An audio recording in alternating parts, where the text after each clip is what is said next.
नमस्कार, आदाब, सत श्री अकाल, जय भीम, खमा गणी, जोहार। मैं मनु राव। आप देख रहे हैं हमारा खास कार्यक्रम तू तू मैं। इस कार्यक्रम के माध्यम से हमारी मुहिम है कि मतदान ज्यादा से ज्यादा हो और आप तक ये कार्यक्रम पहुंचे, तो आप सारे ही जो पार्टियों के पदाधिकारी हैं उनकी बात सुने, समझें। उदयपुर लोकसभा संसदीय क्षेत्र में 8 लोग मैदान में हैं, 9वां नोटा है। आप किसे भी चुने, लेकिन चुने जरूर। तो अभी हमारे साथ तू तू मैं में जो है वह किसी परिचय के मोहताज नहीं है। हमारे साथ भारतीय जनता पार्टी से प्रेमजी ओबरावल है और कांग्रेस से कमलजीत चौधरी हैं। दोनों ही अपनी पार्टी में बड़ा वजूद रखते हैं और लोकप्रिय भी हैं। तो सबसे पहले बात करेंगे कमल काका से। उन्हें कमल काका भी कहते हैं। तो कमल काका, बहुत बहुत स्वागत है आपका उदयपुर न्यूज में। सबसे पहला सवाल ये है कि जो प्रथम चरण के चुनाव हुए हैं, मतदान काफी कम हुआ, तो आपके हिसाब से मतदान कम होने के पीछे के कारण क्या है? जी, जो फर्स्ट चरण के मतदान हुआ उसमें मतदान कम होने का मेन कारण है कि सत्ता के खिलाफ जा रहा मतदान। लोगों में आक्रोश है प्रधानमंत्री और गृह राज्य मंत्री के खिलाफ, क्योंकि हमारे सामने भारतीय जनता पार्टी चुनाव नहीं लड़ रही है, हमारे सामने मोदी पार्टी चुनाव लड़ रही है और मोदी पार्टी से लोग उकता चुके हैं, इसलिए कम मतदान हुआ। प्रेम जी, क्या कहेंगे, मतदान कम होने के पीछे के कारण क्या है? सबसे पहले तो उदयपुर न्यूज चैनल का बहुत बहुत धन्यवाद, जिन्होंने हमें आमंत्रित किया हमारी राय सुनने के लिए और जनता तक पहुंचाने के लिए। जो आपका सवाल था कि मतदान कम क्यों हुआ, तो मेरा ऐसा मानना है और लगभग ठीक भी है वो, क्योंकि कांग्रेस के लोगों को लग गया है कि हम कुछ भी कर दें, सरकार तो आ नहीं रही है जी, आएगी तो भारतीय जनता पार्टी और 25 के 25 सीटें आएगी, ये भी कंफर्म है। इसलिए कांग्रेस के कार्यकर्ता हतोत्साहित है, उनमें उत्साह नहीं है, वो घर से निकले ही नहीं है। लेकिन उनके बूथ भी खाली थे, कार्यकर्ताओं की भी बूथ पर भी थी, न उन्होंने कोई पब्लिक को बाहर निकालने का प्रयास किया। और जो आए हैं वो भारतीय जनता पार्टी के कार्यकर्ता थे, जिनको वापस से भाजपा सरकार बनानी है। जी। तो भारतीय जनता पार्टी में प्रत्याशियों का चयन तो ऐसा हुआ कि कांग्रेस से आए और उन्हें टिकट दे दिया। अगर वागड़ की बात करें तो क्या कहेंगे आप? वहां के भाजपा कार्यकर्ता तो जीते हुए थे, कनकमल जी कटारा 2.5 लाख वोटों से जीते थे। तो टिकट नहीं देने का कारण तो चलो ठीक है, पार्टी के अंदर का मामला, लेकिन जो कांग्रेस से आया उसे टिकट दे देना, तो ये भारतीय जनता पार्टी के जो कार्यकर्ता हो उनके लिए तो कुठारा गाती है। देखिए, कार्यकर्ता तो कहीं न कहीं जो वहाँ के जो लोकल कार्यकर्ता है वो तो नाराज है ही है।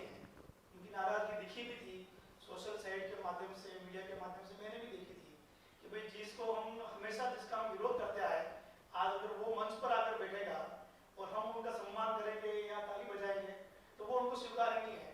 तो भारतीय जनता पार्टी के कार्यकर्ता स्वीकार नहीं कर रहे हैं, लेकिन अगर निर्णय कर ले लिया है पार्टी ने, संगठन ने अगर निर्णय ले लिया है तो हमारे कार्यकर्ता डिसिप्लिन और अनुशासित हैं, उस निर्णय की पालना करते हैं। जी, कमल काका, आप क्या कहेंगे? आपके गौरव वल्लभ जी को 65,000 वोट मिले यहाँ से। महेंद्र सिंह मालिया CWC के मेंबर थे, दोनों ही लोग भारतीय जनता पार्टी में चले गए और एक को तो टिकट भी दे दी।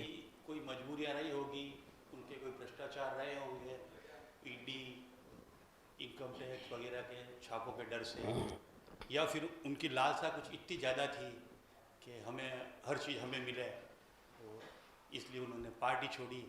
इस पार्टी छोड़ने से हमें कोई फर्क नहीं पड़ा। पर 65,000 लोगों ने वोट दिया है, वोट कांग्रेस पार्टी को दिया है, प्रत्याशी को दिया तो है। हमारे ऊपर वाले नेतृत्व को सोचना चाहिए था। जिस आदमी की एक बार जमानत जब्त हो चुकी थी उसको यहाँ लाने की क्या जरूरत थी? या तो ऊपर वाले जो सीनियर लीडर्स हैं उनके दिल में कुछ खोट थी, तो इस आदमी को ला के हमारे ऊपर बिठाया। जब हम ये चुनाव जीत रहे थे, हमारे सामने लोगों का हुआ था गुलाब चंद कटारिया। कांग्रेस में भी उत्साह था, बीजेपी भी चाह रही थी कि गुलाब चंद कटारिया गया, चलो इनकी दादागिरी खत्म होगी, लेकिन हमारे नेतृत्व ने गलत आदमी को चुन के हमारे पास भेज दिया, इसलिए हमने डिफीट कही। जी, क्या कहेंगे? कल को गौरव वल्लभ जी पार्टी कार्यालय आए, आपको बुलाया जाए तो फिर आप, क्योंकि आप तो विरोध में थे। हम विरोध में इसलिए थे क्योंकि वो हमारे सामने वाले उम्मीदवार थे और वो ठीक भी था। जब हमारा कैंडिडेट है, जब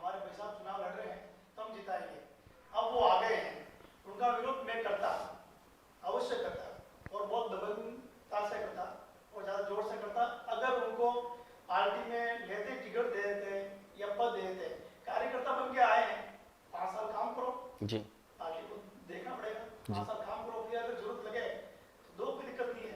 एकदम से टिकट देना वो थोड़ा सा गलत है, जो इनको दिया नहीं है। तो गौरव वल्लभ आए या और क्वेश्चन वल्लभ, कल को अगर गौरव वल्लभ जी उदयपुर शहर भाजपा से लड़े तो फिर क्या करेंगे आप? तो 5 साल पड़े हैं ना, हाँ 5 साल देखेंगे उनको कैसे कार्यकर्ता बन के काम करते हैं। हाँ वास्तव में कार्यकर्ता काम करेंगे और पार्टी जो निर्णय करेगी और सबको मानते हैं। जी। कमल काका, इन दिनों पहली बार ही देखा, इतने चुनाव हमने देख लिए कि इस चुनाव में संविधान को लेकर चर्चाएं होने लगी और संविधान पे जब इनके जो स्टार प्रचारक है नरेंद्र मोदी भारतीय जनता पार्टी के, वह कहते हैं कि संविधान में कोई छेड़छाड़ नहीं होगी मंच से, और इन्हीं के जो नेता हैं वो कहते हैं संविधान बदलना है। अपने मेवाड़ी में कहावत है कि मैं मेवाड़ी बोलूँगा कि घर में केवे डोकरा डोकरी, बाहर ने केवे छोकरा छोकरी। इन्होंने कुछ कहा होगा तब ये बाहर वाले कह रहे हैं। अगर इनके जो चुनाव लड़ रहे हैं जो छोटे कार्यकर्ता हैं तो उनको मना कर सकते हैं कि आप ऐसी बात नहीं बोलोगे।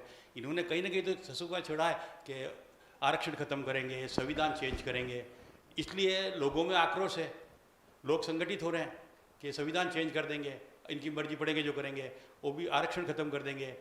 तो SC ST OBC जो वर्ग है वो आगात है कि हम जो भी भारतीय जनता पार्टी के जो OBC ST OBC वो इन मोदी और शाह को ख़त्म करना चाहते हैं कि आरक्षण खत्म हो जाएगा। वैसे तो इन्होंने सरकारी जो फैक्ट्रियाँ वगैरह जो बेच दी, वैसे भी आरक्षण खत्म कर रहे हैं, इनडायरेक्ट खत्म कर रहे हैं। फिर ये कानून चेंज करके करना चाहते हैं, ये वन मैन शो बनना चाहते हैं और भारत के संविधान में हम बनने नहीं देंगे। हम अभी भी फ्रीडम फाइटर के परिवार वाले जिंदा है, हमें अब फांसी चढ़ना पड़ेगा चढ़ेंगे, लेकिन हम संविधान चेंज नहीं होने देंगे। जी, क्या कहेंगे? संविधान को बदलने की बात हो रही, आपके यहाँ की पूर्व महापौर खुद मंच से ऐसा बोलती है कि 410-7 सीटें लड़ी हैं, संविधान बदलना है। नहीं, संविधान बदलने की कहीं बात नहीं है। अभी भाई साहब ने कहा जैसे आरक्षण खत्म की बात, तो मैं बता दूं अभी 2 दिन पहले या कल कहीं प्रधानमंत्री ने स्पष्ट कहा है कि नहीं तो वही तो स्पष्टीकरण क्यों देना पड़ रहा है? वही तो चर्चा है कि संविधान ऐसा माहौल बनाते हैं, झूठ फैलाया जा रहा है। अब जब झूठ ज्यादा फैल जाता है तो उसको वापस सच बताना पड़ेगा कि भाई ऐसा कुछ नहीं है, आप निश्चिंत रहें, किसी भी तरह से आरक्षण को नहीं बदला जाएगा। तो उन्होंने स्पष्ट कहा है। अब जब प्रधानमंत्री जी ने कहा है, पब्लिक के सामने कहा है, तो फिर बात ही खत्म हो जाती है। उस पर प्रश्न उठाना गलत है। अब मैं एक बात बीच में बोल रहा हूँ। जी नहीं बोलिए। रन एंड हिट वो कानून बनाया था, सभी ड्राइवरों को इन्होंने कहा था कि हम वो कानून लागू नहीं करेंगे और इन्होंने लागू कर दिया। मोदी और अमित शाह जो बोलते कि नहीं होगा वो पहले करेंगे ये, और ये आरक्षण खत्म करके रहेंगे क्योंकि इनको किरकिरी लगता है। शूद्र लोग, दलित लोग, इनके आंखों में किरकिरी है जी। ये आरक्षण खत्म करेंगे, तो इसलिए मोदी जी हम ना कर रहे मंच से, उनके नीचे वाले सब कह रहे हैं आरक्षण। इन्होंने कहा एक वो जो राम का चरित्र जिसने किया था वो खुला मेरठ में कह रहा है 400 पार आरक्षण खत्म, तो संविधान खत्म। तो ये क्या करना चाहते हैं? 400 पार का लॉजिक क्या है प्रेम जी? 400 पार अगर नारा दिया है वो सोच समझ के दिया है, हर कार्यकर्ताओं के दिमाग में लगा दिया है कि आप नहीं 272 में भी सरकार तो बनी रही है ना। आप सरकार मंत्री, आप 400 पार का नारा देने का पीछे का कारण? कुटुंब बढ़े, परिवार बढ़े, कौन नहीं चाहेगा? आप भी चाहोगे, मैं भी चाहूंगा हमारा परिवार अच्छा फले पूरे, ज्यादा पब्लिक हो उसमें, तो हम चाहेंगे। भाई आपके तो अटल जी तक कहते थे कि अच्छी सरकार चलाने के लिए मजबूत विपक्ष की जरूरत है। तो मजबूत विपक्ष तो लाओ ना, मजबूत नहीं पर 400 पार का नारा, विपक्ष का काम, विपक्ष का लोगों का काम है जी। ये हमारा काम थोड़ी मजबूत हम लाएंगे जी। अब कोई मजबूत ही नहीं है। अब आप अच्छा बताओ, आप नरेंद्र मोदी जी के अलावा सबसे मजबूत कौन है? विपक्ष में कौन है? कोई नहीं ना। तो आएगी 400, कहाँ दिक्कत है? इसीलिए जब लोग सुन रहे हैं 2 बार नहीं पर ठीक है, भारतीय जनता पार्टी मतलब देश का सबसे बड़ा संगठन है, सत्तारूढ़ पार्टी का है। तो एक जमाने में नारे हुआ करते थे, अटल अडवाणी कमल निशान मांग रहा है हिंदुस्तान, तो भारतीय जनता पार्टी भाजपा करते थे। लेकिन अब मोदी करते हैं। ठीक है, अब की बार मोदी सरकार, अब की बार 400 पार, तो भाजपा सरकार क्यों नहीं? उसको उसमें मतलब भाजपा से बड़े हो गए क्या मोदी? सिंबल तो भारतीय जनता पार्टी का ही है। मान लिया आपकी बात, लेकिन परिवार का जो मुखिया होता है, परिवार का, आज मेरे घर का नाम मान लीजिए, आप उनका चेहरा हटा के सिर्फ भाजपा के नाम से वोट नहीं मांग सकते। नहीं कमल का निशान है। वो कौन मांग रहा है? उस कमल के निशान पे वोट डालना है। कौन? हाँ नहीं, वोट डालना है। अभी आपने जहाँ पर भी सभाएं हो रही है, मोदी जी के रोड शो हाथ में कमल का निशान बता रहे हैं नहीं, उसको मोड़ो ना, कि उसको मोड़ के देखो, मोदी जी होंगे। और प्रधानमंत्री नरेंद्र मोदी जी। तो प्रधानमंत्री पद के हमारे उम्मीदवार हैं, इनके पास उम्मीदवार ही नहीं है, ये मोड़ के आएंगे क्या? अगर इनके पास हाथ का निशान बताएंगे, अगर पीछे की तरफ मोड़ेंगे तो किसका फोटो लगाएंगे? खाली है ना, इसलिए वोट नहीं मिलेंगे। जी, आप बताइए कमल काका कि लगातार हार के पीछे के कारण क्या है? 30 साल से बोर्ड नहीं बना, 4 बार से विधायक नहीं आया आपका। ये 1885 में इब्राहिम लिंकन ने कहा था कि जब आपसे सत्ता नहीं संभल रही हो तो आप उसको धर्म में झोंक दो युवाओं को। अब इन मोदी जी ने पिछले 10 सालों में युवाओं को सबको धर्म में झोंक दिए। कोई यूनिवर्सिटी की बात करते नहीं है, कोई मेडिकल कॉलेज की बात करते नहीं है, कोई विकास की बात करते नहीं है। मंदिर बनाएंगे, वो मस्जिद तोड़ेंगे, वहाँ ये मंदिर बनाएंगे। युवाओं को इन्होंने बहकला दिया। मैं हमारा ओबीसी कास्ट की बात करता हूँ। किसान का बेटा मंदिर में 2-2 घंटे पूजा कर रहा है क्या? जब उसका पीक टाइम होता है खेतों में काम करने का, सवेरे शाम, उनको मंदिर में पूजा पाठ में लगा दिया। इससे देश की ग्रोथ रुक गई। आदमी परेशान होगा, खेती में पैदावार कम होने लग जाएगी।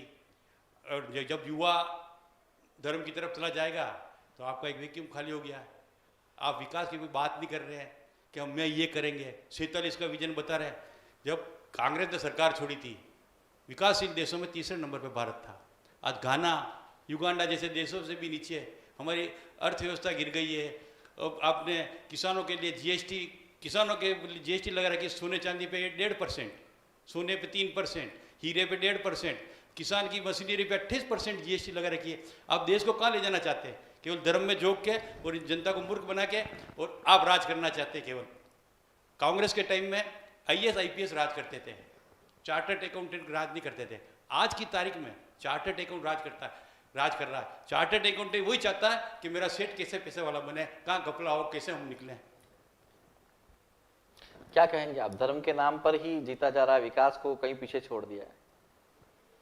नहीं, विकास तो 10 साल में आते हो। मैं ये नहीं कहता पहले विकास नहीं हुआ, पहले भी हुआ, लेकिन 10 साल जो मोदी जी के हैं इसमें विकास की स्पीड बढ़ी है।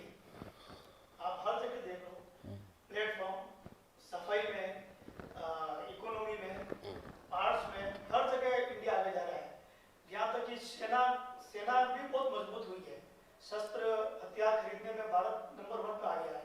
तो सेना मजबूत हुई है, बॉर्डर मजबूत हुए हैं, ये सब विकास बढ़ रहा है। रही बात धर्म की, तो धर्म तो अगर मेरे आराध्य देव प्रभु श्री राम है या हनुमान जी है तो नाम लेने का गुनाह नहीं है। दिन में जितना बार नाम लो उतनी बार कम है, पुण्य मिलेगा। नाम लेते हैं तो राजनीति में क्यों जोड़ना धर्म को? नहीं, राजनीति में कोई धर्म आया ही नहीं आज तक। ये हमारी आस्था है, हमारा भाजपा में तो आया है। नहीं, भारतीय जनता पार्टी तो शुरू से ही धर्म को मानती है, देश को मानती है, सनातन धर्म को मानती आ रही है। और सारे धर्म को जो लीडर है वो मानते हैं। तो हम तो सनातनी हैं, हम हमारे धर्म को मानते हैं। जो हमारे पार्टी के पदाधिकारी दूसरे धर्म के वो अपने धर्म को मानते हैं। धर्म के मानने पर मना नहीं है। तो धर्म की राजनीति नहीं होती है। अब ये तो इनके पास मुद्दा नहीं है कि आप धर्म की राजनीति करते हो, धर्म की राजनीति करते हो। धर्म की राजनीति ये भी करते हैं, लेकिन हम राजनीति नहीं करते हैं। नहीं, जैसे एक वो गाना है ना, जो राम को लाए हैं हम उनको लाएंगे, वो भी तो एक गाना ही है। वो भी तो भाजपा के लोग ही प्रचारित करते हैं और भाजपा की सभाओं में इस तरह के गाने चलते हैं। तो ये धर्म की बात ही है ना, और किसकी बात है? ऐसा तो नहीं है जिसने रोडगेज बना दी, जिसने हमारी रोडें कर दी हम उनको लाएंगे, या इस तरह से भी तो हो सकते थे गाने। नहीं, क्यों नहीं है? उज्ज्वला योजना ये जो चल रही है, मोदी सरकार की आयुष्मान योजना, कृषि योजना, सोलर ऊर्जा, वो काम बता रहे हैं ना। हजारों काम है, लंबी चौड़ी फैसिलिटी लिस्ट है।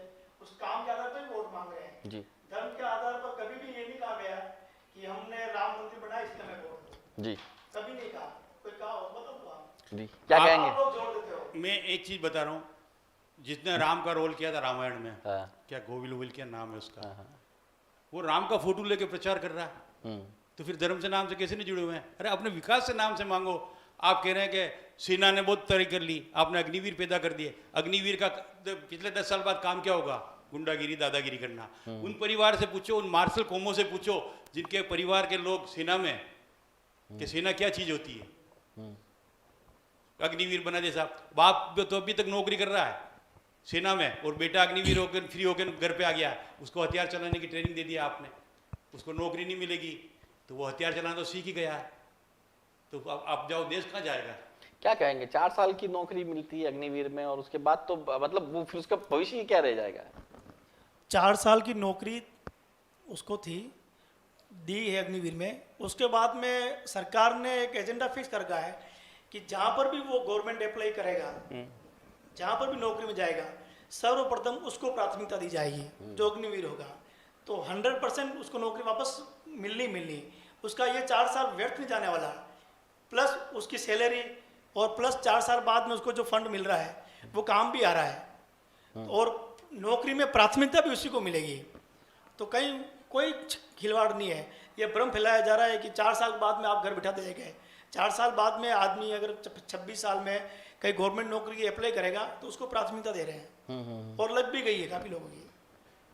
उदयपुर की लोकसभा में 10 साल तक अर्जुन लाल जी रहे हैं, क्या कहेंगे, कितना काम हुआ कमल जी? बेचारे के पास बजट ही नहीं आता था, जो 25 करोड़ सालाना बजट आता है ना, वो मोदी जी ने किसी अपने विधायक सांसद को नहीं दिया कभी, वो उन्होंने अपने लिए लगाया, कहाँ लगाना है। कोई सांसद ये कह दे कि मैंने सांसद कोटे से काम, 25 सांसद है राजस्थान के, कोई यूँ कह दे कि मैंने इस कोटे से मैंने ये काम कराया, उनको बजट ही नहीं मिलता। हाँ, विपक्ष के जो सांसद थे उनको तो बजट मिल रहा था, राजस्थान में तो है ही नहीं, दूसरी जगह जहाँ भी थे उनको तो बजट मिला, लेकिन मोदी पार्टी के जो भी सांसद है उन्होंने किसी को कोई बजट नहीं दिया गया। आपकी स्मार्ट सिटी देख लो, आप आपका सांसद का बजट का कोटा आप स्मार्ट सिटी में लगा रहे हो, और देश पूरी शहर की व्यवस्था देख लो आप, मतलब वो चाहते हैं हम लगाएंगे, आप तो ये साइन करो और चुपचाप बैठे रहो, सुबह 9:30 बजे आओ और 6 बजे घर जाओ। मंत्री अपने लोकसभा क्षेत्र में नहीं घूम सकता मोदी राज में, उसको परमिशन लेनी पड़ती है। अभी एक नया फोटो आया था, अडवाणी जी के घर पे गए थे ये, आज राष्ट्रपति खड़ी थी और आप प्रधानमंत्री बैठे, देश की प्रथम नागरिक होती है, वो किसी भी जात की हो, किसी भी धर्म की हो, आपने चुन के भेजा, आपके बनाए हुए राष्ट्रपति, आप उसका सम्मान नहीं कर रहे हो, और आप कहते हो हम देशभक्त हैं, हम वो हैं, हम सबकी समाज को साथ लेके चलते हैं, हमारे लिए सब कोई ऊंच नीच की बात नहीं है। तो ये क्या कहना चाह रही है कि मैं हूँ जो हूँ? क्या कहेंगे आप, क्योंकि अर्जुन जी ने खुद भरे मन से बोला कि 4 साल से मोदी मत का पैसा नहीं आया, मतलब सांसद मत का पैसा नहीं आया, तो मैं जनता के बीच में कैसे जाऊं? देखिए, पिछले करीब 2-3 साल से तो उनका स्वास्थ्य नरम चल रहा है, इसलिए वो फील्ड में ज़्यादा 8 साल तो हैं, हाँ सक्रिय। रही बात साल के 5 करोड़ सांसद को मिलते हैं, पूरे 5 वर्ष के 25 करोड़ होता है। तो मैं आपको बता दूं, मैं अभी जिला परिषद कार्यालय से वो देखा मैंने, तो उनके जितने गाँव में हैं लोकसभा क्षेत्र में, कहीं भवन निर्माण हुए हैं, विदिन हमारे देवाली में भी हुआ है, उनके मत से हुआ है, तो काम सब जगह हुए हैं। अब ढिंडोरा पीटना, बताना हर जगह, नहीं वो खुद ही बोल रहे हैं ना कि भाई मैं कैसे जाऊं जनता के बीच में, मोदी मतलब सांसद मत का पैसा ही नहीं आया मेरे पास में। नहीं बराबर आया सांसद मत का पैसा, तो उन्होंने खुद ने बोला कि बड़े मन से बोला हुआ है, वो आप बता रहे हो पुराना स्टेटमेंट है, उसके बाद में आ गया था, बीच में अटक गया था, लॉकडाउन कोरोना की स्थिति में अटका था मामला, ऐसे अटका था, कभी दिया ही नहीं कभी सांसद, लेकिन उसके बाद वापस आया था। अब जब broad gauge, road line, Ahmedabad परिवर्तन, ये सब हुए हैं ना 10 साल में, ये सब शुरू हुआ है ना, कहाँ से हुआ है? सांसद के कारण ही तो हुआ है। आप बताइए 10 सालों में क्या विकास की दृष्टि से क्या हुआ? आज आप अहमदाबाद जा रहे हो ट्रेन में सीधा, ये रोड लेन दी है आपको, रेलवे सुविधा दी है, 4 लेन का काम हुआ है, हाईवे बने हैं अपने यहाँ पे लोकसभा क्षेत्र में, और सड़कें का काम हुआ है, तो ये सब सांसद मत से हुआ है। बड़े बड़े जितने भी काम हुए सब सांसद मत से। नया 4 लेन कौन सा बना उदयपुर लोकसभा क्षेत्र में? विकास हुआ, अभी भुवाना वाला चल रहा है। नया कौन सा बना ये बताओ अभी अरे विकास की बात मत करो, नया कौन सा बना? हाँ, विकास जो हुआ ये जो भुवाना वाला बन रहा है क्या? 10 साल का देखो ना, पैसा वेस्ट करने के लिए बन रहा है। यहाँ 4 लेन की कोई जरूरत ही नहीं है। भुवाना से प्रतापनगर चौराहे पे 4 लेन की जरूरत है, वो अगले वाले अंबेरी चौराहे से लेके भुवाना से प्रतापनगर आप कभी शाम को जाओ, शहर में घूमो, क्यों जरूरत नहीं है? वहाँ के जो लोग रहते हैं प्रतापनगर चौराहे पे इतना जाम लगता है, आप कभी जाके देखो प्रतापनगर चौराहे पे, आप गाड़ी नहीं कर सकते हो, 2-2 घंटे जाम में आपके राज्य में बनाया, वहाँ तो 4 लेन की बहुत जरूरत है, हम अच्छा काम हो रहा है। विरोध किया था, अब ये हमने तो किया और भी यूं से इधर से इधर बनना चाहिए, आपने नहीं, कांग्रेस विरोध कर रही है इसलिए इधर से इधर अब इन बनेगा। लोगों की समस्या है कि बन क्यों रहा है, अगर कुछ गलती होगी वहां पे अगर कुछ सुधार करना होगा तो करेंगे, एक बार बनने तो दो, बनने ही नहीं दो, आपने कौन सा पहले विरोध कर लो। लोकसभा क्षेत्र उदयपुर में कौन सा 4 लेन आपके राज में बना, ये बताया, कौन सा नेशनल हाईवे आपके राज में बना? आप बल्लीचा से 2009 में डॉक्टर सीपी जोशी ने भटेवर से लगा के देसूरी तक जो 4 लेन वो मेगा हाईवे का बजट दिया था, उसको आपने रोक रखा। अब भी चालू हुआ वो काम 2 महीने 3 महीने पहले। जाडोल वाला काम भी सीपी जोशी के टाइम का, दोनों हाईवे बने, 4 लेन बने, ये कांग्रेस राज के बने हुए हैं। पहले वो राजीव गांधी के टाइम में जो हुई थी सैंक्शन, उसको अटल जी ने पूरा करवाया, चित्तौड़ वाले 4 लेन को। उसके बाद मनमोहन जी के टाइम में अम्बेरी से लगा के गोमती वाला ये बना। आपने कौन सा 4 लेन बनाया ये बताओ? अटल जी की सरकार में जितने 4 लेन बने देश में, जितना एक्शन वो किसी सरकार में नहीं बना। आपको ये मालूम नहीं है? चतुर्भुज स्वर्णिम राजीव गांधी, चारों तरफ सड़कें जो हाईवे राजीव गांधी, हमने उदयपुर के लोगों ने हाईवे क्या होता है, उदयपुर के लोगों ने हाईवे क्या होता है, अटल जी ने बताया हाईवे इसको कहते हैं, 4 लेन इसको कहते हैं, ये सड़कें ऐसी होती है। ये अटल जी सरकार में हमें पता पड़ा कि ये 4 लेन है। उससे पहले हमारी गाड़ी आगे का पहिया पीछे का पहिया। अटल जी की सरकार है, उन्होंने काम पूरा चालू करवाया। ये तो आप मानसेवा कल चौथी योजना आपने उद्घाटन कर दिया इसका, चौथे फेज का। तो विधानसभा चुनाव के 3 महीने पहले ही सेकंड पार्टी को टेंडर हो गया, काम चालू हो गया। सपना था ना, नहीं तो टेंडर हो गया, काम चालू हो गया था। वो तो मुख्यमंत्री विधानसभा के क्यों थे? आचार संहिता लगने के 3 महीने पहले टेंडर हो के काम चालू हो गया था, लेकिन हमने पूरे की, हुआ नहीं किया, हमने पूरे की। अच्छा सुनो मेरी बात, कोई चीज अगर अच्छी है, आपने कोई चीज अच्छी है, आपकी हो हमारी हो, आपने ब्राह्मणों खेरवाड़ा में इंजीनियरों के ऊपर बरसात बरसा है कि नहीं हमारा पानी रुक जाएगा, हमारा मंदिर डूब जाएगा। आपको मंदिर की चिंता ज्यादा थी वहां पे महादेव जी के, आपको जनता के पानी की चिंता नहीं थी। आया ना पानी भी हमारी सरकार ही लगी ना, थानेदार जी थे बेरूलाल जी, इनको जो भी है ना 3 साल बाद कोई अगर योजना अच्छी है, अगर सरकार ने अगर योजना अच्छी है, भले आपका एजेंडा हो और वास्तव में जनता के हित की है, तो देवास योजना उसमें से एक था, उसको आगे बढ़ाया है, रोका थोड़ी की योजना थी। जो काम अच्छा है, जो जनता के हित का है, आपने वो तो किया हमने, 3 बार सरकार कर रही है। वोट मांगे थे वाजपेयी कि आयड़ नदी को वेनिस बनाएंगे, उसको वेनिस कब बना रही हो बता दो। हर जगह उसमें मैं तो चाहता हूँ उदय सागर से फतेह सागर तक नाव कब आएगी? 3 बार आपने वोट मांग लिए वेनिस के नाम पे। अभी काम चल रहा है ना, उसका और 4 महीने से आपके विधायक जी आयड से बाहर आई नहीं आयड। और वेनिस का देखो भी काम चल रहा है, बात करेंगे, आपको देखना बिल्कुल काम चल रहा है नीचे और अच्छा वेनिस होगा। कर दी है, पानी नीचे नहीं जाएगा, जमीन का वाटर लेवल उदयपुर में कम पड़ जाएगा, लोगों में त्राई त्राई मचेगी पानी की, जबकि उसमें था कच्चा पत्थर लगाना था, इन्होंने आरसीसी कर दी, तोड़ रहे।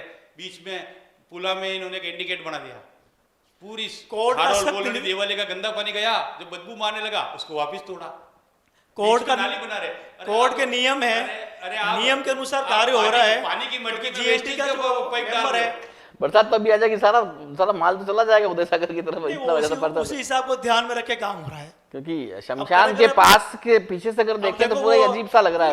वो बड़े-बड़े इंजीनियर के पास एक इंडिकेट बना हुआ था दरबार के टाइम का जी, ऐसे 3 या 4 इंडिकेट मदार से लेके वहां तक बने हुए थे। इन्हीं की राज में इन्होंने तोड़ा उसको कि पानी अवरोध हो रहा है। एक्चुअल में वो था पानी की नदी का बहाव तेज हो तो उदय सागर की पाल नहीं टूटे, इन्होंने तोड़ा, अब तोड़ के वापस वहां पे बना रहे, जनता का पैसा वेस्ट कर रहे हैं। अभी भी खुदा अब चौके लगा रहे, बीच में इन्होंने गिरजा व्यास लेकर के बाहर गमले लगा, एक बरसात में चले गए, उसका बजट था 5 लाख का, एक कच्ची सी रोड बना के, ये इनके राज में बना, कांग्रेस ने नहीं बना, ये फालतू काम कांग्रेस नहीं करती है। आपने नदी में नाली बना रहे हो और पानी तो वो उदय सागर में जाएगा गंदा, उस नाली को अभी 4-6 महीने पहले गहलोत की सरकार थी, है ना, जितनी सड़कें बनी हुई थी, अच्छी सड़कें थी, उसके ऊपर वापस पड़ते लगा दी, कोई लेना नहीं कोई देना नहीं। अब जहाँ सड़कें अच्छी थी वहां वापस बना रहे हो, तो ये काम है, जो चीज अच्छा है उसको कर दो। 30 साल से ये उस एमएलए के फंड से आ गया, ये एमपी के फंड से आ गया, ये हमारे 30 साल से नगर पालिका आपकी है, सामने वाला ठेकेदार आपका उसको ब्लैक लिस्टेड नहीं किया, उसने सौंप स्टोन का पत्थर ला के डंबर मिला के रोडें बना दी, एक बरसात में बह गई। वो अशोक गहलोत की सरकार ने सिटी में नहीं बनाई थी, आपके बोर्ड ने बनाई थी। अधिकारी आपके, डेमोक्रेसी आपकी, अधिकारी हमारे सेक्रेटरी आपके, बजट वो पास करते हैं, पैसा पास करते हैं। विरोध किया, बजट नगर पालिका का होता, विरोध किया, बजट नगर पालिका का बिना था। बिना बिना सेक्रेटरी के साइन के बजट पास हो ही नहीं सकता। आपके लोगों ने पास किया, आपके बजट में स्कूटर के नंबर से ट्रकें चल गई, उसका पैसा उठ गया। तो मैं तो भाई सरकार किसकी थी? एक बहुत बड़ी बात बता दो मैं आपको, शिकायत हुई ना उनकी, ये सिटी बसें चल रही है, सरकार किसकी थी? ये सिटी बस 5 करोड़ रुपया सालाना इनको यूआईटी और नगर निगम मिलके दे रही है। इनके ड्राइवर और कंडक्टर के पास लाइसेंस नहीं होंगे, और 26 सिटी बसें चल रही है, 3 साल हो गए इनको 75 सिटी बसें लगानी थी, 3 साल से 25-26 बसें चला रहे हैं और सरकार का पैसा पूरा उठा रहे हैं। ये इनका ध्यान नहीं जाता। अगर अरे आप घपला कितना कर रहे अगर अगर इसमें कोई घोटाला है, छोटे टेम्पो अगर आपको लगता है कि इसमें गलत है, तो नगर निगम में आप शिकायत क्यों नहीं करते हो? अरे कुछ आप आवाज क्यों नहीं उठाते हो? आप उठानी चाहिए आवाज चलते थे कि भाई 26 बस है, 20 बस है। 3 ट्रकें चलती है पूरे शहर में, 3 ट्रकें, तो क्या सब कचरा कम पड़ गया शहर का? तो बहुत अच्छी बात है कि लोगों ने केयरनेस कर ली, कचरा करते ही नहीं है, खाली 3 ट्रकें चलती है। हर गली में सफाई लेने के लिए आपके घर के बाहर ऑटो आता नहीं आता है? आता है ना, आपने तो फिर वो कहाँ जा रहा है? ऑटो आ रहे हैं, हर गली के अंदर ऑटो चल रहे हैं, अब ट्रक के तो गली में कहाँ घुसेगी? अब इनको जो सड़कें 3 ट्रक दिख गए, वो 3 ट्रक लेके चल रहे हैं। 3 वार्ड में 1 ऑटो चलता है, 3 वार्ड में 1 ऑटो। नहीं हम नहीं ऐसा कहीं नहीं है, ऐसा कहीं नहीं है। अभी आप तो वार्ड के पड़ोसी भी हो। हमारा ऐसा कहीं नहीं है। मैं उनसे मुझे अच्छी तरह से मालूम है। बिल्कुल क्या मेरे तो गली में जो ऑटो आता है मैं इसको बोलता हूँ भाई आज क्यों नहीं आया कि भाई साहब उस बात आपकी गली का ऑटो अलग है, हमारी करो। गली आपकी गली का ऑटो आप तो हम बात करो, विकास के नाम पे वोट कब मांग हर रहे हो? गली में अलग ऑटो, हर वार्ड में अलग फालतू बातें छोड़ो, विकास के नाम पे वोट कब मांग रहे हो आप? विकास के नाम पे ही वो अगर वोट नहीं मिलते हैं तो जनता इतने चलिए आप बताइए, 30 सालों से आपका बोर्ड है उदयपुर शहर में, क्या विकास हुआ? 30 सालों की बात कर रहा हूँ मैं, बोर्ड आपका ही है, सारे नेता आपके ही हैं, क्या विकास हुआ उदयपुर शहर में जिसको आप गिना सको? देखिए विकास तो बहुत कुछ हुआ है, बहुत कुछ, मतलब 4-5 तो बगैर। आप देखो जितना रोड मैप अच्छा हुआ है, 30 साल पहले की आबादी और आज की आबादी का आप तुलना करो तो उस हिसाब से देखा जाए तो जितनी सड़कें चौड़ी हुई है, जितने चौराहे सजाए गए हैं, वो सूरजपुर चौराहा आपको अच्छा लगता है? हाँ? सूरजपुर चौराहा देखें अब तो जो ट्रैफिक डाइवर्ट के हिसाब से था, हाँ? जो रूल थे कि ज्यादा जाम लग जाए, उस हिसाब से उस वक्त बन गया तो बन गया, और अभी वहां पे जाम खत्म है। आज की तारीख में जाम नहीं होता है, लेकिन जनता को राहत भी मिल रही है। चौराहे तो बन ही गया है, जनता को राहत भी तो मिल रही है ना। नहीं, हर चौराहे सज रहा है, अभी और बन रहे चौराहे। अब वो लगातार एक्सीडेंट हुए, एक एक्सीडेंट ऐसा हुआ जो 3 महीने से टूटा हुआ अभी तक सही नहीं कर पाई आपके लिए। एक्सीडेंट तो घर के बाहर भी हो सकता है। अरे पर टूटा शहर की नाक है, चौराहा टूटा है, उसको सुधार नहीं पाए। अब आप चेतक चौराहा भी एक वो ऐसी बना दी आपने पार्किंग लिफ्ट वाली, मैकेनाइज्ड। चेतक चौराहा सुंदर नहीं है क्या? आपने बनाया क्या? सुंदर नहीं है क्या? अरे वो तो कनाट विलेज की तर्ज पे बना हुआ है, उसको मेंटेन किया, कनाट विलेज की तर्ज पे बना हुआ है। ऐसा उसको सन 1960 के पहले बन चुका था। पहले चेतक चौराहा क्या था, निकल जाते थे पास से। अब खड़े रहकर वहां पर 2 मिनट एक फोटो करवाने की, सेल्फी लेने की इच्छा हर आदमी की मन में वो मेहरबानी मदद मिराज की है, वो नगर निगम नहीं है। चलिए चेतक चौराहा हो गया, सड़कें अच्छी हो गई, और सब और क्या चाहिए? घर घर के लिए गाड़ी कचरा उठाने आ रही है, आपको घर के बाहर फाटक पे खड़े रहना है, कचरा डालना, ये भी नगर निगम का बिना पैसे हो रहा है क्या? ठीक है, पट्टे का अभियान चल रहे हैं, पट्टा का अभियान भी चल रहा है, काफी लोगों को पट्टे भी मिल गए, प्लॉट भी आ गए, लोग काम भी कर रहे हैं जी। बिल्कुल। आप बताइए 30 सालों का अगर उदयपुर का इतिहास देखें, विकास की दृष्टि से, विकास की दृष्टि से कोई विकास हुआ नहीं। मैं तो अभी वाले वर्तमान वाले विधायक जी को धन्यवाद देता हूँ जिन्होंने ये लारियों वालों को और इनके ऊपर कंट्रोल करके अवैध कब्जे हटाए, ये इन्होंने बहुत अच्छा काम किया है। बाकी विकास के नाम पे कोई चीज़ नहीं है, कोई बात नहीं, ये तो जनरल बात है, नाली बनाना, सड़क बनाना। आप महाराणा प्रताप की मूर्ति एयरपोर्ट पे लगा रहा है नगर पालिका, तुम्हारी समझ लीजिए। उदयपुर के राजा महाराजा नहीं ने- लगनी चाहिए क्या महाराणा प्रताप अरे, की? अरे, भाई, नहीं नहीं, बात तो सुनो। महाराणा अरे, प्रताप मेरी हवाई बात अड्डा पे सुनो, महाराणा बात प्रताप की सुनो, मूर्ति नहीं पहले- लगनी चाहिए क्या? पहले अपना हो जाए, उसके बाद आप सब करो। नहीं, सब होना वो चाहिए। विकास में जो आता हमारा अरे, सम्मान है, अरे, जो हमारी वो पहचान है, महाराणा अगर उसको प्रताप के अगर वंशजों ने इन मेलों को बचा रखा। महाराणा प्रताप की वो मूर्ति वर्ल्ड लगाना में कहाँ नंबर गलत फर्स्ट है? कोई हेरिटेज सिटी और हेरिटेज बिल्डिंग नंबर वर्ल्ड में फर्स्ट है। हमारे नगर निगम ने पूरे शहर में लगा दिया, उदयपुर शहर दुनिया नंबर वन। और उसके नीचे देखो तो ढेरों कचरा पड़ा। वो हेरिटेज सिटी आई थी। वो इन प्रताप के वंशजों का मान सम्मान है कि इन्होंने उसको अवेयर के रखी, तो वर्ल्ड में नंबर 1 आई। आप बता दो, आपका टाउन हॉल में गार्डन है, वो नंबर 1 क्यों नहीं आया? आपका सैलियों की बाड़ी जो आपने ले रखी है, वो नंबर 1 क्यों नहीं आई? सुकन्या संकर नंबर 1 क्यों नहीं आया? वो तो पैलेस और वो हेरिटेज सिटी आई। सफाई में कितने पीछे हैं? 250 से पीछे चले गए। सफाई के लिए जब तक शहर की जनता खुद आगे नहीं आएगी, तब तक ये सफाई व्यवस्था जो ये आ रही है अव्यवस्था, ये आती रहेगी। आप इंदौर शहर में आप जाओ जी। या चंडीगढ़ में जाओ, अगर आपके हाथ से अगर कोई चीज़ गिर गई है तो 5,000 टोके, भैया उठा लो, वो डस्टबिन है। ये व्यवस्था, भैया ये ले जाओ, गाड़ी में रखो, आगे ले जाओ। तो ये शहर की जनता को जागरूक होना चाहिए। हर जिम्मेदारी नेता की कोई नहीं होती है, जनता की भी जिम्मेदारी होती है कि भाई मेरा घर तो मैं साफ करता हूँ, शहर को भी साफ रखूँ, ये जिम्मेदारी अपनी है जी। आपकी है, मेरी अब है। मैं बताता हूँ, अगर हर आदमी अपने यहाँ हरिश्चंद्र लोक सेवा संस्था है, जहाँ आरएस की ट्रेनिंग होती है। पहले यहाँ नहीं होती थी, सन 1960 के पहले ये चंडीगढ़ के पास होती थी। मुझे एक रिटायर्ड आरएस ने कहा, एक अंग्रेज अधिकारी उनको पढ़ा रहा था कि भारतीय अपना घर साफ सुथरा रखता है, वरना रोड और नाली रखने की स्थानीय प्रशासन की जिम्मेदारी होती है। वो आप घर वाले की नहीं होती, बाहर की नाली वो रोड भी वो साफ कर दे, वो स्थानीय प्रशासन की जिम्मेदारी होती है। बाकी वो उसका घर साफ रख रहा है, वो साफ रह रहा है, ये भारत का कल्चर है। लेकिन स्थानीय प्रशासन की स्थानीय प्रशासन तो बोलता है ना, जब स्थानीय प्रशासन जनता को बोल रहा है कि भाई आप साफ सफाई आपका इतना को, बजट गीला है, कचरा अलग डालो, सूखा आपका कचरा इतना- डालो, आपका बजट सड़कों है। पर मत फेंको। स्थानीय प्रशासन अब हर आदमी के ऊपर एक एक चौकीदार तो लगा नहीं सकते हैं। स्थानीय प्रशासन तो गाइड कर रहा है ना। प्रशासन का जिम्मेदारी कितना होती है। स्वच्छता, मोदी जी ने सबसे पहले स्वच्छता पे जोर दिया था।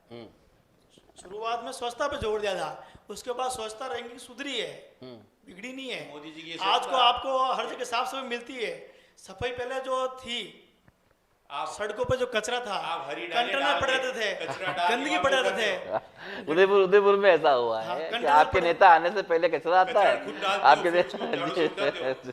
ये कौन सी व्यवस्था? ये तो सब सब जगह, जगह ये सब दिल्ली में हुआ आपका था। दिल्ली में मोदी जी ने खुद करा था, उसके पहले कचरा डाल रहा था, वीडियो वायरल हुआ। इनको अभी तक ये मालूम नहीं है। मैसेज ये था टेक्नोलॉजी कि कितनी जब आगे मैसेज ये था कि जब मैं कचरा साफ करने के लिए तैयार हूँ, सबसे सर्वोच्च पद पर, बड़े पद पर बैठने के बाद में, तो मेरे आम पब्लिक जो है वो भी आप काम तो करो। इस मैसेज अब कचरा कहाँ से लाया, कहाँ डाला? इस मैसेज को भारतीय जनता पार्टी के नगर निगम बोर्ड में तमाम पार्षद है, उन्होंने क्यों नहीं अनुसरण किया?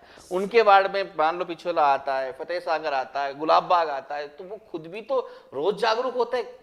नहीं, सफाई तो नेता हो रही है पार्षद ना, तो ही है ना। सफाई तो हो रही अब है, आप मॉनिटरिंग सब भी हो रही है, लोग सफाई भी मिलके हो रही अगर है। चाहते तो क्यों नहीं उदयपुर स्वच्छता में नंबर 1 हो सकता था? मैंने कहा ये सफाई मुहिम भी- तो आपको लानी पड़ेगी। सफाई भी हो रही, मॉनिटरिंग भी हो रही है, लेकिन जनता को जागरूक होना पड़ेगा। पार्षदों का काम तो जनता को ही जागरूक होना पक्ष या पड़ेगा। विपक्ष। जनता चाहेगी। कितनी लारियां लगती है, कितना पैसा हमारी जेब अच्छा, में आवे। 30 उसके साल अलावा बाद कोई काम 30 नहीं साल करते हैं। 30 साल आप कह रहे हो बोर्ड है, कुछ तो काम कर रही होगी, तभी तो बोर्ड है ना। नहीं, जनता वो जनता वो कैसे दे तो रही हम है? कह रहे हैं ना भाई, जनता- आप जीती जनता तो वोट है, क्यों दे रही है? लेकिन हमारा तो भाई आपका- दायित्व है कि हम आपसे पूछें। आपका आंकड़ा 15, 10, 15, 20 से आगे बढ़ ही नहीं रहा है। ठीक है ना, जनता है ही नहीं, आपको चाहती नहीं है, आपका विजन ही नहीं है। काम कर रहे हैं तभी तो वोट आ रहे हैं। आए कैसे? जी 50 अभी पार्षद बैठे कैसे आए? किसने वोट दिया? जनता ने दिया है। और अभी भी कह रहे हैं वापस आएगी, ये जनता वोट देगी, क्योंकि उनको पता है काम हो रहा है। आपके 50 पार्षदों में कितने पार्षद ऐसे हैं जो कहते हैं यार वापस चुनाव लड़ लूं, क्योंकि सभी परेशान हो गए थे? कार्य जिनका होगा अच्छा, उनको नंबर दे देंगे। अभी सांसदों के टिकट भी कटे, एमएलए की करते हैं, करते रहते हैं। ये तो एक प्रक्रिया है, जिसका अच्छा काम होगा, जिससे जनता नाराज होगी तो उसको दोबारा मौका नहीं मिलेगा। वो कोई दिक्कत ही नहीं है, वो तो सब होगा, बस जब चुनाव आएगा तब की बात है। निगम के चुनाव की बात है। समय की सीमा है, अंतिम सवाल ये है, क्या कहना चाहते हैं आप वोटर्स को? कि जितने हमारे शहर के मतदाता हैं, लोकसभा क्षेत्र के हैं, ज़्यादा से ज़्यादा संख्या में घर से निकलकर अपने विवेक का इस्तेमाल करके हुए और राष्ट्र हित को ध्यान में रखते हुए वोट अवश्य करें। वोट देना आपका अधिकार है। अगर आपने वोट नहीं दिया तो किसी भी सरकार जो भी आए उसको कोसने का आपका कोई अधिकार नहीं है। वोट दें, फिर अगर आपका नेता काम नहीं करे तब आप उसको चौराहे पे 2 सवाल पूछ सकते हैं। इसलिए वोट अवश्य करें, ज़्यादा से ज़्यादा पूरे परिवार के साथ में वोट करें, यही कहना चाहता हूँ। कमल काका क्या कहेंगे? मैं आम जनता से ये अपील करूंगा लोकसभा की कि आप ज़्यादा से ज़्यादा वोट करें और इस तानाशाह सरकार जो गरीबों पे जो अत्याचार कर रही है, जो जीएसटी के द्वारा वसूलियाँ करती है, इसको उखाड़ फेंके, ज़्यादा से ज़्यादा वोटिंग करके और भ्रष्टाचारियों को पकड़ने वाली सरकार जो अभी जेल में बैठे हुए हैं और काफी लोग ईडी हमने सीबीआई हमारे प्रधानमंत्री जी ने एक ऐसी वॉशिंग मशीन बनाई है के दिन फिर गए हैं। अब मैं आपकी एक चीज भ्रष्टाचार कहता हूँ, चोर बेईमान हरिद्वार में और काशी में पंडे हड़ताल करने वाले हैं। वो कह रहे हमारे पास लोग पाप धुलवाने नहीं आ रहे हैं। कांग्रेस ऑफिस में, बीजेपी के ऑफिस में आके पाप धुल रहे हैं। उनकी रोजी रोटी का सवाल आ गया यार। वो आज वाराणसी में, हरिद्वार में, ऋषिकेश में पंडे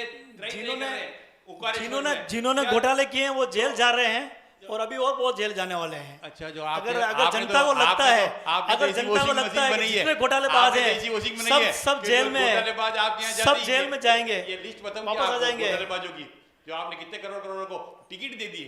तो घोटाला ये तो नया लेटेस्ट महेंद्रजीत मालवीय ने घोटाले किया ऐसा है, इरिगेशन कांड 3500 करोड़ का, आपने उसको इनकी सरकार थी, घोटालेबाजों को जेल में नहीं क्यों भेजा? आपने भेज दो ना।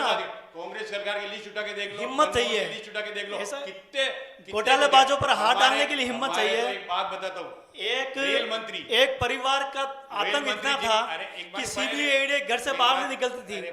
लोगों ने सीबीआई का नाम कभी नहीं सुना, ईडी का नाम कभी नहीं सुना।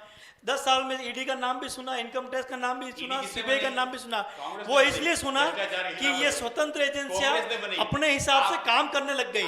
अब जब काम करने लग गई, सरकारी एजेंसियां काम कर रही है, स्वतंत्र एजेंसियां काम कर रही है, घोटालेबाज जेल में जा रहे हैं। अब इनको डर है अगला नंबर मेरा, अगला नंबर मेरा, इसलिए उचक रहे हैं कि भैया आप अगली बार मैं जेल जाऊंगा। और कुछ नहीं, केजरीवाल, ईडी, सीबीआई जितनी स्वतंत्र एजेंसियां है फ्री हैंड काम कर रही है। तो वो दूध के दूल्हे हो गए। अभी ऐसी वॉशिंग मशीन बना रखी है, इधर से डालो, उधर से दूध के दूल्हे होके निकलो।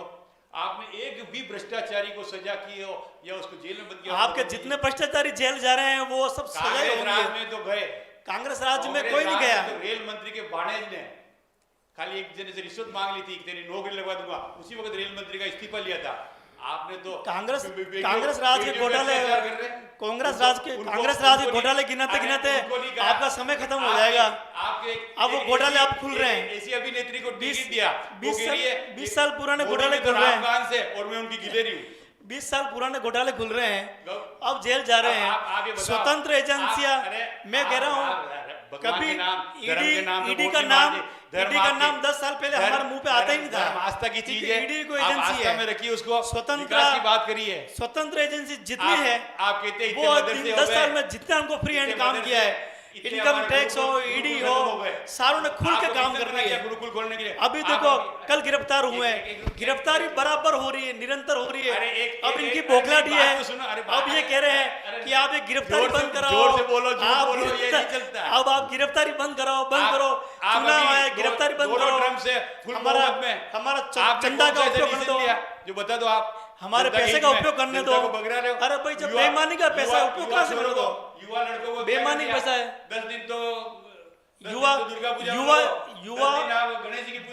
देश के युवा ही वोट कर रहे हैं। और देश के वो अच्छी बात है, कावड़ ला रहे हैं। देश के जितने युवा हैं वो सरकार ला रहे हैं। पिछली बार अभी का मैं एक बात बताता हूँ, मेरे एक बार चर्चा हो रही थी, किसी भारतीय जनता पार्टी के बड़े लीडर ने कहा कि यार 50 ये बन गए IAS।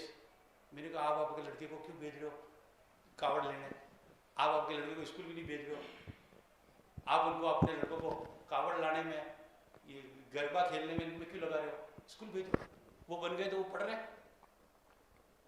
और आपने तो 350 IAS बिना परीक्षा के बना दिए, जिसमें लोकसभा अध्यक्ष की बेटी भी आती है। आप पिछले दरवाजे से ये कर रहे हैं, 350 बना दे। अभी ऐसा ही भर्ती घोटाला हुआ, ठीक है, पेपर लीक हुए, वो युवा के साथ खिलवाड़ नहीं था, कांग्रेस सरकार में नहीं हुआ था, MP अभी में सस्पेंड कितना हुआ, हो रहा है? गिरफ्तार हुए। एक भी हुआ क्या? वो कितना बड़ा घोटाला था। MP में कितने एक भी युवा हुआ क्या? 5 साल में एक एग्जाम पास नहीं हुआ, एक एग्जाम 5 साल में, पिछले 5 साल में। तो देश के युवा को भविष्य के साथ में तो आपने हत्या कर दी। उसमें आपने क्या करा? अभी शुरू हुए हैं, अब आपको तकलीफ आ रही है, अब वो घोटालेबाज पेपर लीक वाले सारे आपके पार्टी के लोग, कांग्रेस के लोग जेल में, पेपर लीक में, युवा पीढ़ी को पेपर लीक में कांग्रेस के लोग शामिल हैं, वो गिरफ्तार हुए हैं पेपर लीक में। सरकार आपकी घोटाले आप कर रहे हो, पैसा आप कमा रहे हो, धर्म में झोंक के अपना मुख से सीधा करना चाहते हो। युवाओं की बात कर रहे हैं ना, 5 साल में एक पेपर पास नहीं हुआ राज करता है कांग्रेस सरकार में, और आप कह रहे हो कि ये हुआ ये हुआ। राज करा रहे हो और चार्टर्ड अकाउंटेंट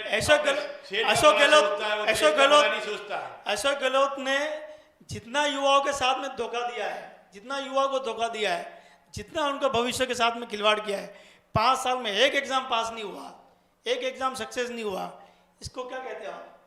युवाओं के साथ खिलवाड़ नहीं है। गिरफ्तारी हुई, गिरफ्तारी किसकी हुई? कांग्रेस के लोग, कांग्रेस के लोग गिरफ्तार हुए हैं। कांग्रेस का आप बताइए कि आपकी ईडी ने आगे गिरफ्तार किया क्या उनको? केंद्र में आपकी सरकार है क्या? तो ऐसा है, ये हमारे जो अभी मंत्री हैं पंचायती राज डॉक्टर किरोड़ी लाल जी मीणा, अगर वो पीछे नहीं पड़ते तो ये घोटाला भी नहीं खुलता। ये सारा श्रेय किरोड़ी लाल जी का है। घोटालाबाजों को पकड़ के उन्होंने जितने आंदोलन किए, जितने धरने दिए, पेपर लीक को लेकर जितना इंक्वायरी की, बैंक में जा जाकर चौकीदारी करी, अकाउंट सीज करवा दिए, 2 साल आप देखो सामने आए। ये बीजेपी ने नहीं किया, तो गहलोत सरकार दबाव में आई है। 2 साल गहलोत सरकार, मीना ने मन से कहा था, गहलोत भाजपा सरकार के कार्यकर्ता तो भूखे पेड़ी अपनी बेटी गहलोत सरकार दबाव में आई। किरोड़ी जी हमारा ही किरोड़ी है, जी ने ये कहा था, मंच से कहा था आपके नहीं है। भाजपा के कार्यकर्ता भूखे पेड़ी है, अपनी बहन बेटियों को इनसे बचा के रखना, ये किरोड़ी जी ने कहा था। किरोड़ी लाल जी न तो कांग्रेस में कभी आए न कांग्रेस का प्रचार किया, ठीक है ना। उन्होंने गलत का विरोध किया, जो गलत है, जैसे कोई आदमी गलत है तो उसका विरोध किया।